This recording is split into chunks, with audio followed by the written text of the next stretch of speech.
Hola, buenos días a todas y a todos. Hoy comenzamos un nuevo tipo de Friday Talks, en los que en lugar de invitar a un investigador o investigadora a presentar su trabajo, invitamos a una empresa a que nos explique sus proyectos y cuál es su posible manera de interaccionar con los investigadoras e investigadores del ICM.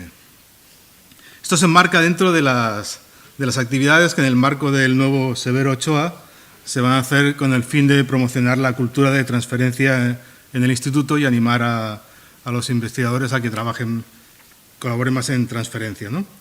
Esta es la primera, como decimos, y tenemos que agradecer mucho a la empresa Fugro, en particular a Benoit Cajelot y Ramon Secanell, que han sido tan amables de aceptar esta invitación. Muchos de vosotros conoceréis a Fugro, sobre todo por la parte de geofísica marina, pero, como veréis, en la actualidad hace muchísimo más y hay muchos temas en los que puede haber posibilidades de colaboración. Y la idea es que veáis estas temáticas que Benoit nos va a explicar y ver si hay posibilidades, pues, de colaborar en proyectos europeos, asesorías, etc. Se me olvidó decir que Benoit es el Regional Manager for Energy and Nature de Fugro para Europa. Climate and Nature. Yeah. Y bueno, adelante, Benoit.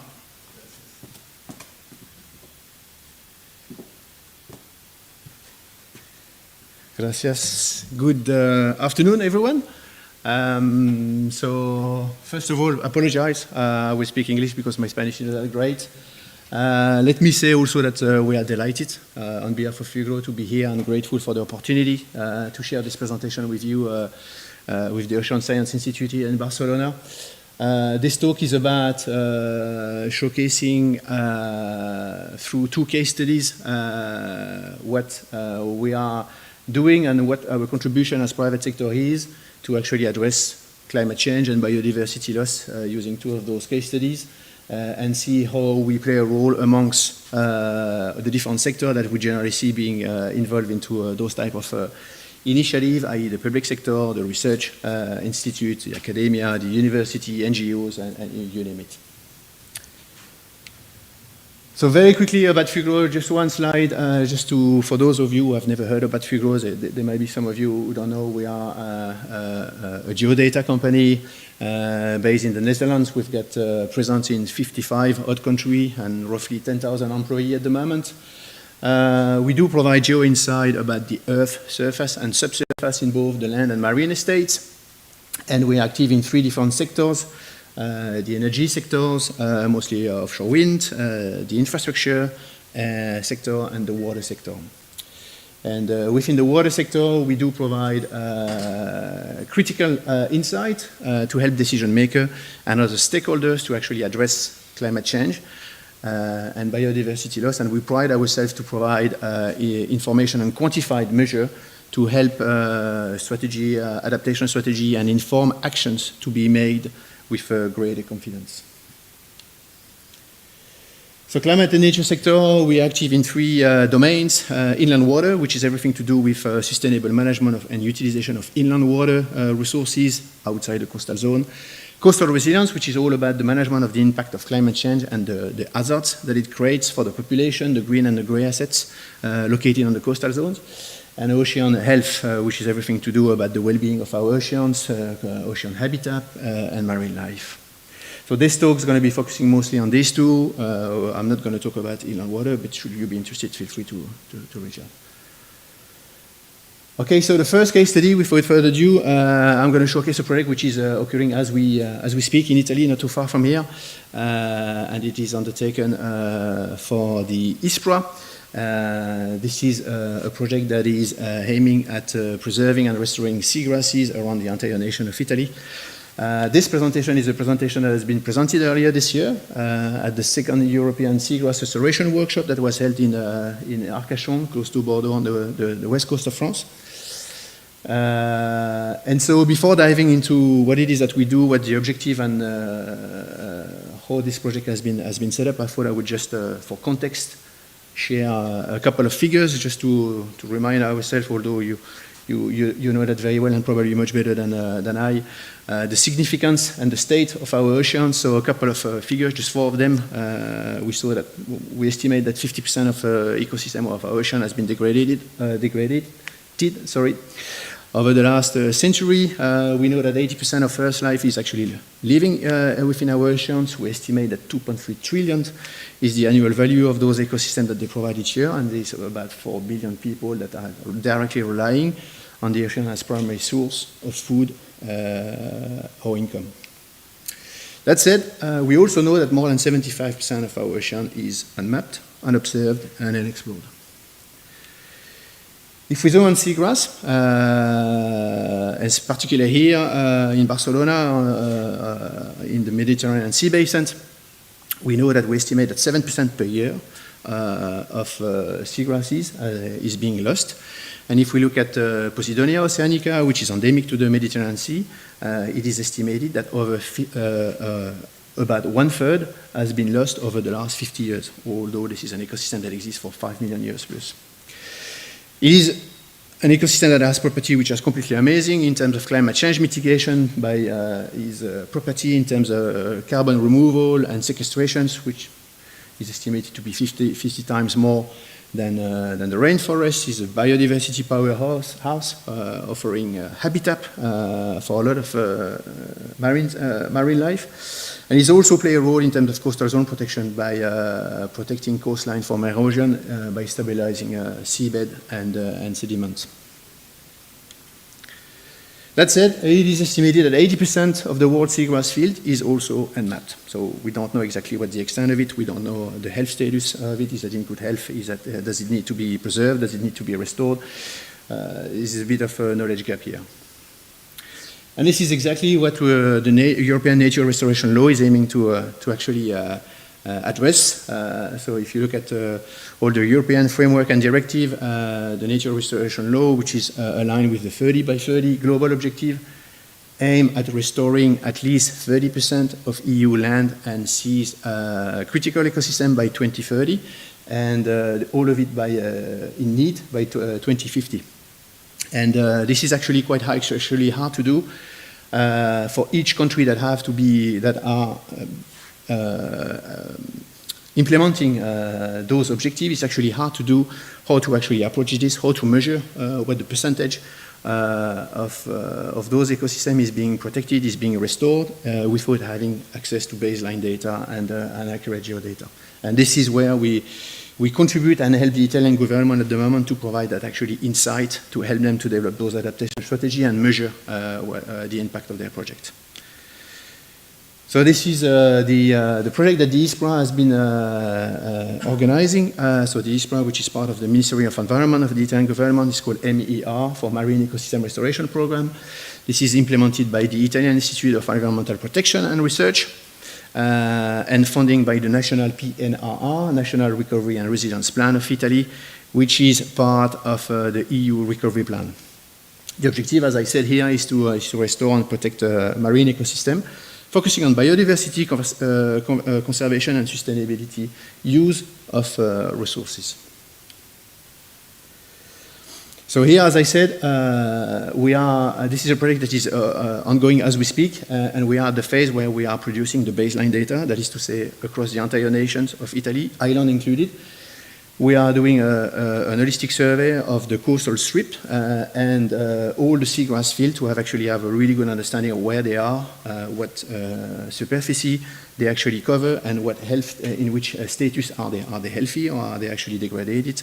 That's the phase number one, which will then enable adaptation strategy, preservation measure, and restoration where needed to be actually put in place in the coming years.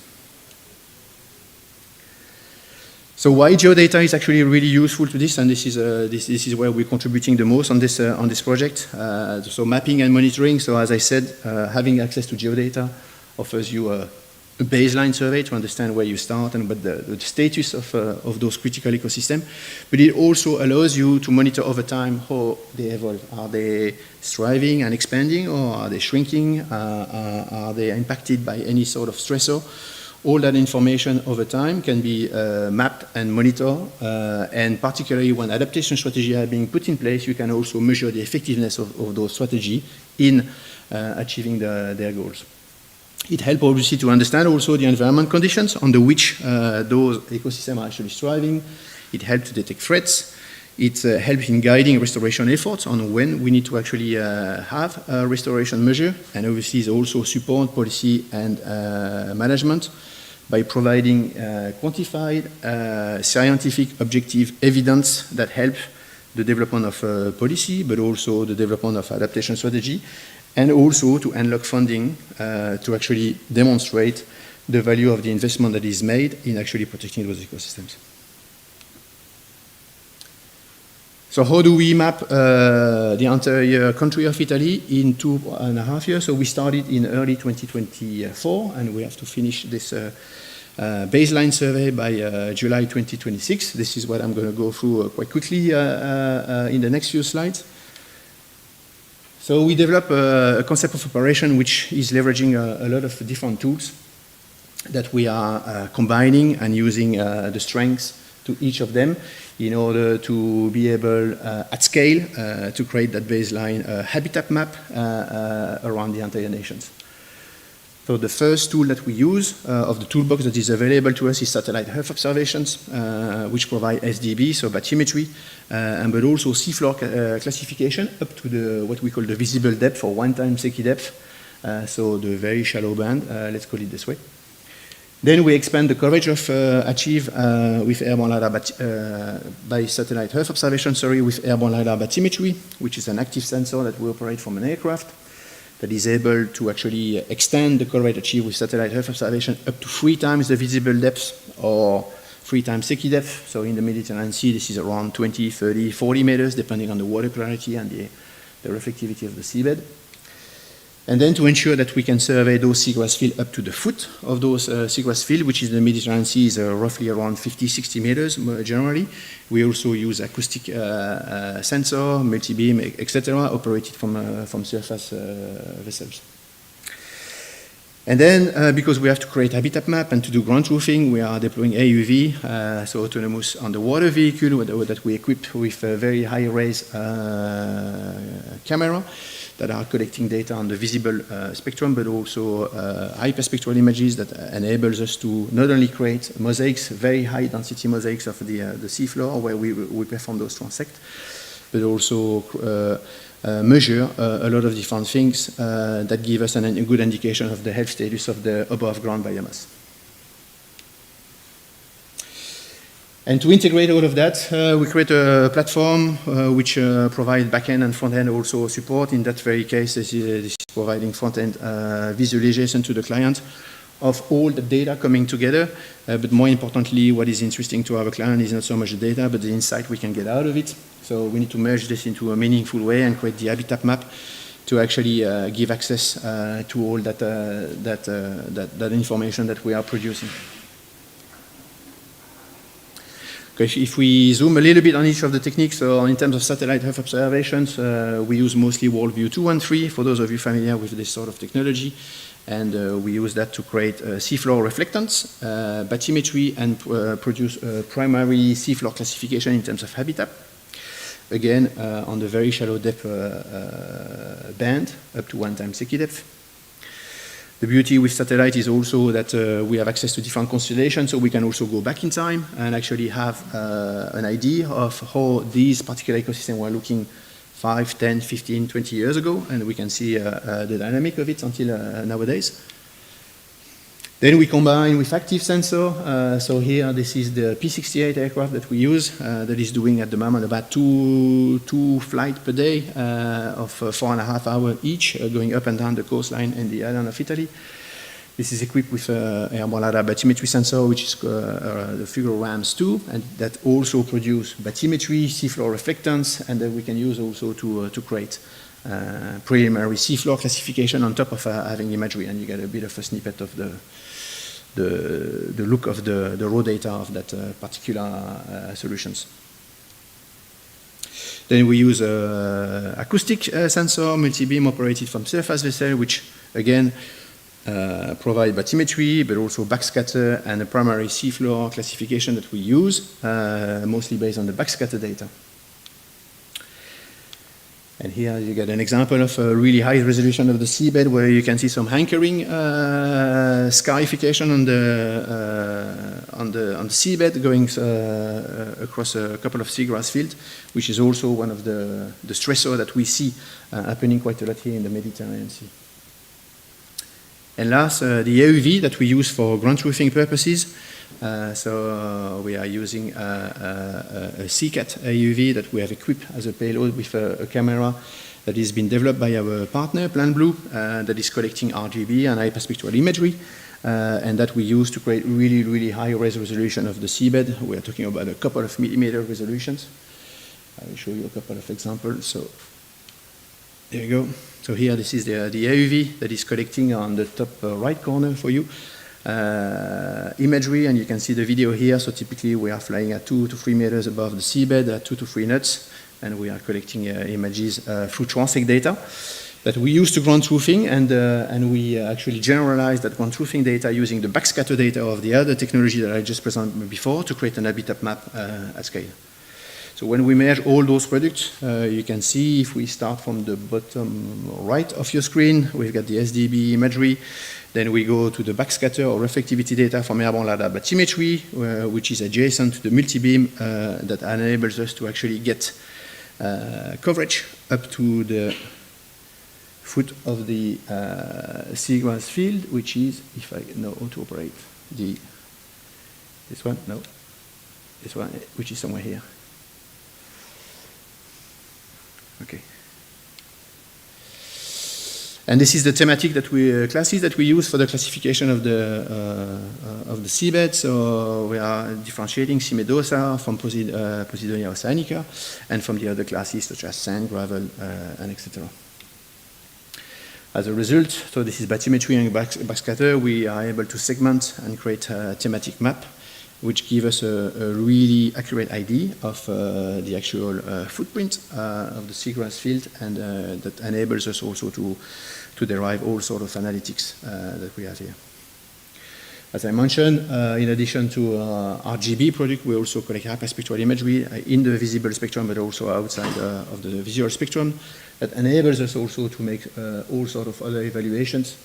For example, calculating some indexes based on the chlorophyll index and everything else, which help us also to make some estimates on top of the height of the seagrass field, the coverage, but also the above ground biomass, and have some first estimation of the health and the possibility, the capacity in terms of carbon sequestrations. At the end, we get map like this, where we can see where seagrass is located. So this is the extent of the seagrass field. We can have an idea of the health status of the seagrass here, and use this data to actually identify a source or stressor. And from then we can have very pinpoint, precise adaptation strategy, being passive or active, to actually preserve and restore those ecosystems.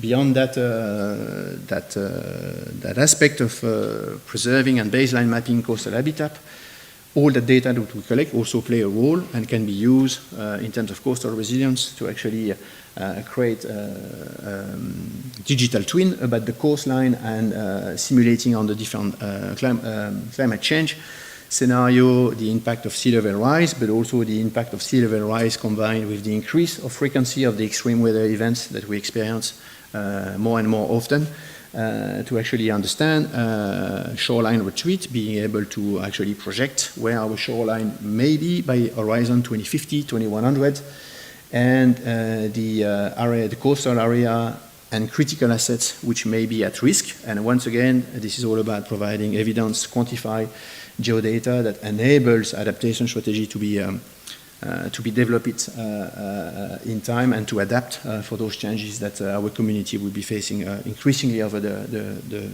coming years. So if you're interested a little bit more about the concept of operation and how we have developed that particular concept to address this particular problem and to support the ISPRA in actually understanding the extent of the seagrass field, the health status of the seagrass field, and all of that. We participated not long ago to a podcast with Engineering Matters, and if you want to scan this QR code, you can have a listen if you want to. So beyond this project, and what we see is anything to do with addressing climate change impact and biodiversity loss, we see that this is a very collaborative place where different sectors have a different role to play. The public sector is obviously generally having the remit to actually address those challenges and protect our communities and critical assets, be it green and grey assets, but university, academia obviously have a role to play. Research institute has a role to play. Private sector has also have a role to play. NGOs and a few more.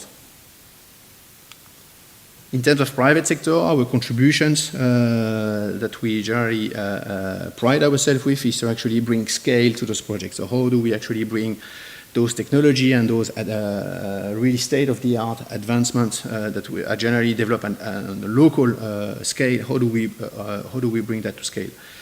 So a couple of examples here. I spoke about airborne LiDAR bathymetry solution, which is involved part of the concept of operation of the project we do in Italy.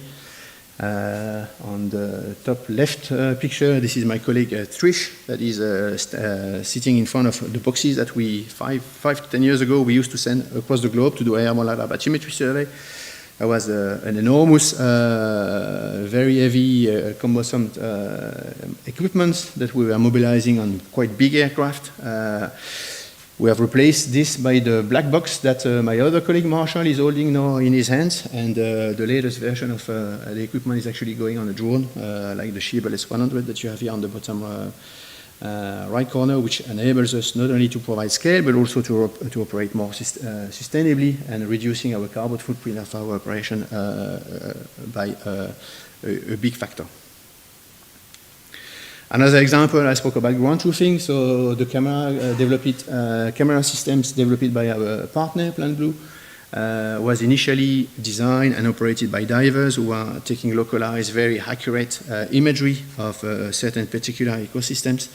But obviously, when we have to map a country, we need to bring that to scale. So we decided to adapt that camera on an AUV, which is now enabling us to actually collect during daytime 40 to 50 kilometers of transect data every day. Once again, the idea is to bring those technology to actually scale and really to be able to address statewide and national-wide in this example project.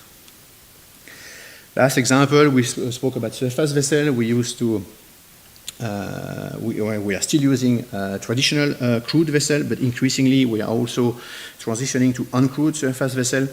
Again, the idea is to be able to bring scale, to have multiple vessels, to reduce our carbon footprint, and to operate more sustainably over time. So here is a quick overview of the different USV, uncrewed surface vessel, that we are using and developing at Fugro to address those particular type of projects. So that's the first case study that I wanted to present and to showcase here today. The second case study is going to take us in a completely different geography. We're going to go on the other side of the planet in Australia, actually in Torres Strait, which is in between the northern tip of Australia and Papua New Guinea.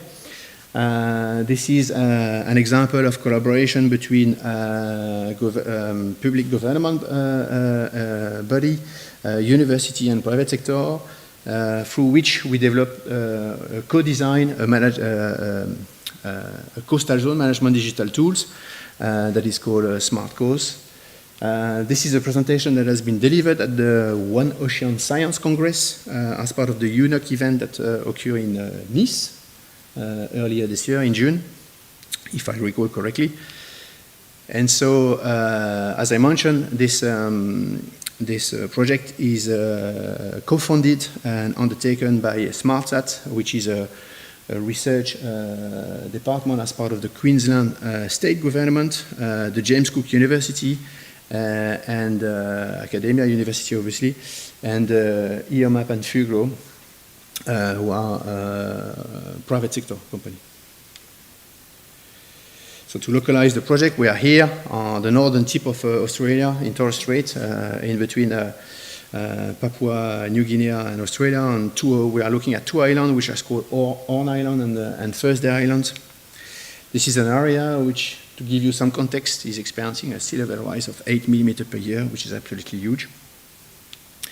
And this is also an area, and those two islands are mostly fringed by mangrove, as is the state of Queensland. So we are not talking about seagrass anymore, we are talking about mangrove, which is also a similar, not a similar, but an ecosystem that we can address with a similar concept of operation to the one I've actually shared earlier on the Italian case study. So mangrove, again, as is seagrass, is a critical ecosystem providing a lot of ecological services in terms of coastal protections. Obviously, it buffers against the storm, it dampers the wave energy, and it stabilizes shorelines. It's also playing a great role in terms of carbon sequestrations. It's a biodiversity hotspot as well, as is seagrass. It helps with improving water quality. It supports livelihood, and is also, for the local custodian of this land, is also have a great cultural and recreational part there. So the challenge that we aim to address by the co-design of this Smart Coast digital platform is actually that we understood that local community could see that the environment in which they live for thousands of years was actually changing. It was visible, but it was difficult to quantify. They didn't have access to a decision-making tool. They had limited geospatial insight that was actually providing, again, objective, quantified, measured of what was going on. They had, although they had information in a fragmented way that was available but stored on hard drive and not necessarily accessible.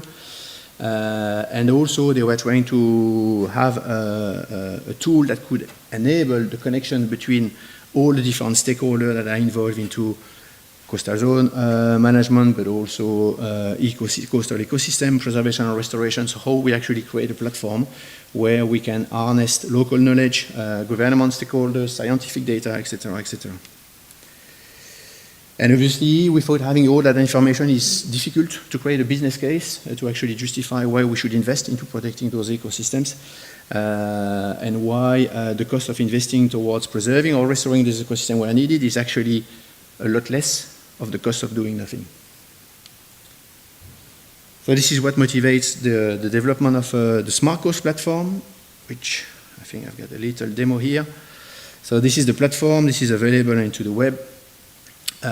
Through this platform, we can, this is both Horn and Thursday Island, through which we can actually access to all the geodata we've got available here. For example, the bathymetry here at really, really high resolutions. It was about a meter resolution, or imagery here at 10 centimeter resolutions. We can really access this quite easily. From there, we can obviously extract the footprint of many things, for example, buildings. But also we can look at the mangrove biomass and look at their locations. But also, thanks to satellite Earth observation, we can also look at change. So here we can see the area that hasn't changed, the area that has extended, and on the opposite, the area which has been reduced as well.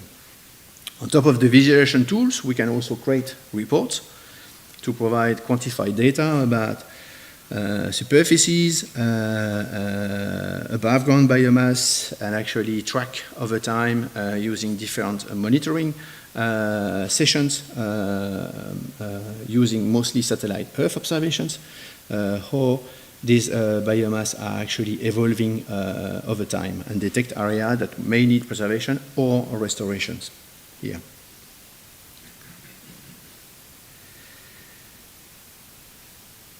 Okay, so here we got also insights such as the height of the canopy in 2015 versus 2020, the surface that within that rectangle that we drew earlier today that is actually covered by mangrove, and we can all save that analytics and report. In addition to this, we can also track shorelines of looking back. So here we get shorelines in between 2015 and 2023. But we can also project where the shoreline could be at horizon 2050, 2100 on the different climate change scenario. from IPC, and also look at what the impact on shoreline could potentially be should those ecosystems, in this case mangrove, disappear, because they do play a role in actually in protecting coastlines here as well. So here again, in the same way, we can actually create reports on the different scenario and understand which surface of land may be impacted by either erosion or temporary submersions during the year.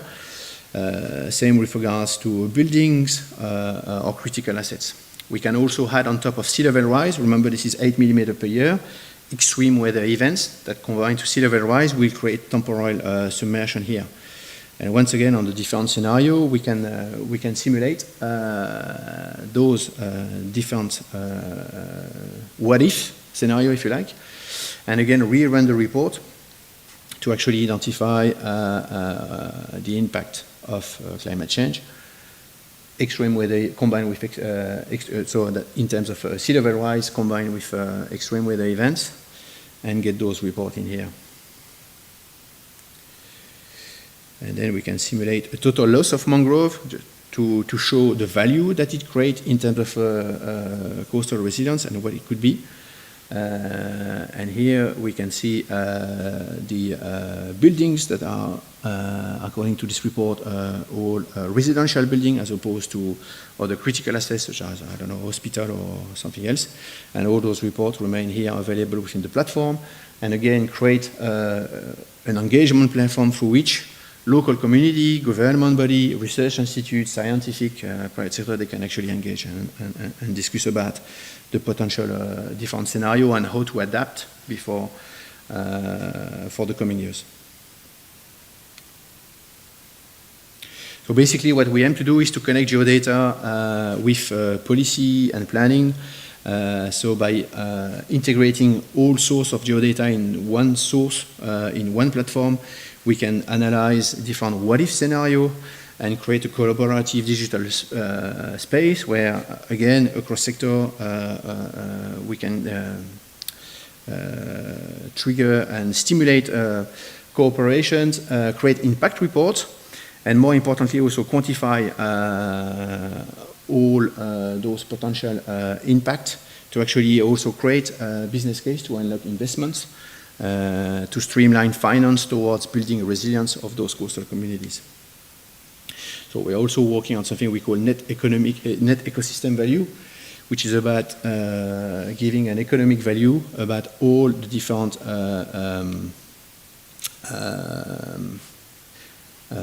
how do you call it? Contributions to those ecosystems. So if we look about mangrove, we can talk about the blue carbon value, but we can talk about also biodiversity value because they are actually creating an habitat for a lot of marine species, coastal risk adaptations values, the fisheries and economic values, social cultural values, particularly in those geography, tourism and recreational value, and also anthropogenic impact, i.e. The cost of doing nothing. Thank you.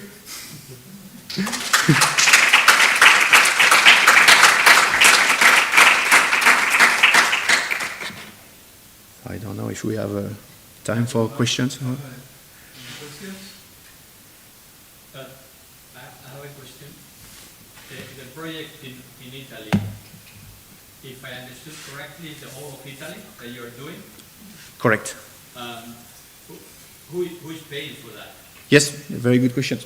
So, so the funding is mostly coming from the European Union through the Next Generation Fund that has actually enabled Italy to create their PNRR project, which is their National Resilience and Recovery Plan. And under this PNRR project, there is a number of sub-projects. This seagrass ecosystem is just one of many, which is part of the MER project. So the short answer is the Italian government, but we're receiving funds also from the European Union that is actually unlocked to actually achieve those ambitions of preserving and restoring those ecosystems at Horizon 2030 and 2050. That's very clever. Do you have a figure how much a project like this would be? Yep. Yeah, I can share this. This is public knowledge. The baseline survey of the entire nations, entire coastal strip, is around 42 million euros.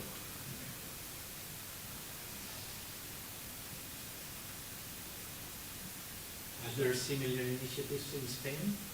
Yes, yes. We've seen the state government of Andalusia recently release an ITT to actually map the entire state coastlines not exactly in a similar fashion to Italy, mostly using the airborne LiDAR bathymetry technique, with the aim to also map the extent of the seagrass and also gather bathymetry, which I'm speculating will also be serving at addressing more coastal resilience in terms of coastal erosion, shoreline retreat, sea level rise, etc.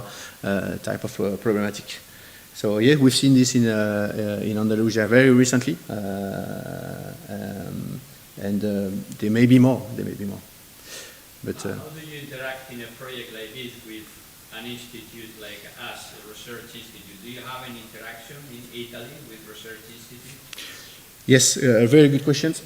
So generally, the end client is 99.9% of the time government body, be it at the national level or regional level, or sometimes even at the municipality level, depending on each country have a slightly different way of addressing those problems. Sometimes national government keep the remit to address those matters. Sometimes they give the remit to address this to regional government, etc., etc.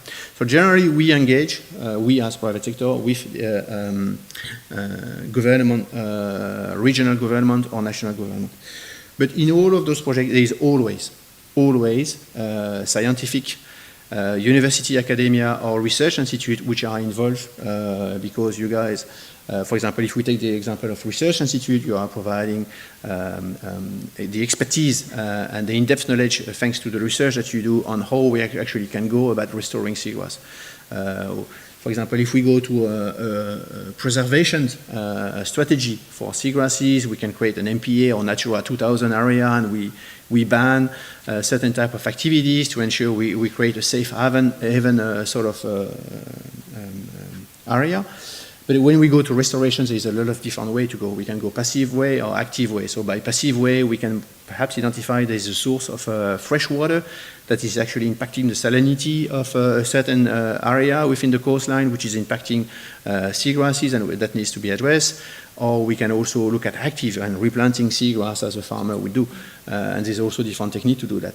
So generally, there's always all those stakeholders involved in those type of projects. And actually, the challenge is actually often to identify who are the stakeholders that needs to be at the table to actually make sure each sector contribute in his own way where he is the best at, if you like. So as Fugro, do you see it as a consortium and each one is getting a piece of the cake, or Fugro is subcontracting other people and discussing which project you would like us to do, or how does it actually work? Yeah. So if you look at the PNRR project, which is the overarching national fund that is used in Italy to execute this project, this overall project is, on top of my head, don't quote me on the number, but I think 400 million euros. We as private sector are accessing 40 of it. All the rest is other sector institutions for other projects. So we as Fugro, as a contributor, as I said, our contribution is mostly to provide scale. This is where we strive. This is where we can really contribute. But we don't do advanced research, for example, as you guys do. And we're not trying to do that. We do R&D, we do robotics. We try to get smaller and smaller robots and limit our footprint and be more sustainable in the way we work. But we certainly don't do advanced research. So this is really where this collaborative sort of place. And we see that in most, if not all, of those climate change adaptations, be it in terms of biodiversity preservation or more on the protection of communities or critical assets, there is always all those stakeholders at the table. And the number one challenge to get those projects going is to actually to identify all those stakeholders, to get them at the table, to come up with a sensible plan, and then go to executions. Italians are very clever. You have a question? I have one. Well, sure. The goal of the study was to see points in which we can collaborate with companies like yours. And you have chosen these two really interesting projects. But I know that Fugro is also very involved in other ones, like, for instance, wind farms. Yes. So I would like to ask you a little bit to describe the work that you do on wind farms and how this work could help benefit from the collaboration Sure. with research centers like ours. Yeah. Thanks. Really good question. So offshore wind is not my expertise, but I will share a bit of a glance here. So Fugro is generally involved in nearly the entire value chain of an offshore wind farm project. It starts generally with the environmental assessment to actually understand what to build, how to build it, and I know, again, it's not my specialty, but these days offshore wind farm development need to be biodiversity positive. And we need to really measure the impact on the habitat, but also on the marine life. So things of the like of underwater acoustic are becoming increasingly important. The impact that you have on habitat and the impact that you may have on habitat, what impact will it have on marine life, etc., etc., etc. So we're involved at the very beginning, then during there's the geophysics, geotechnique to actually do the design of the offshore wind farm, then there's the constructions, the build, and then through the lifespan there's inspections in terms of infrastructure, because obviously those infrastructure, they are in quite harsh environment being at sea, and at the very end there's also the decommissioning. And so at Fugro we're involved into nearly all the steps here, but certainly when we talk, for example, about environmental impact assessment, there is guidance which are being established by the regulator that need to be followed, and they are getting more and more stringent, and how we actually measure that we are compliant with those guidance, etc., is, I think, an area where there's a lot of possibilities for everyone. I hope I get this right. I've got a lot of colleagues working on offshore wind. This is not my sector, but I often have a good discussion with them, so I hope I pitch it correctly, but that gives you an idea. Any more questions? Well, if not, we'd like to thank Benoit for your very interesting talk. Thank you very much. Thank you. And by the way, you have my detail. If you want to dive into anything more, feel free to reach out.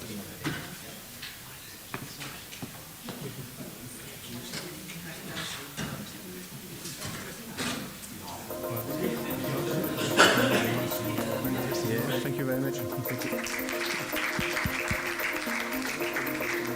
And by the way, you have my detail. If you want to dive into anything more, feel free to reach out.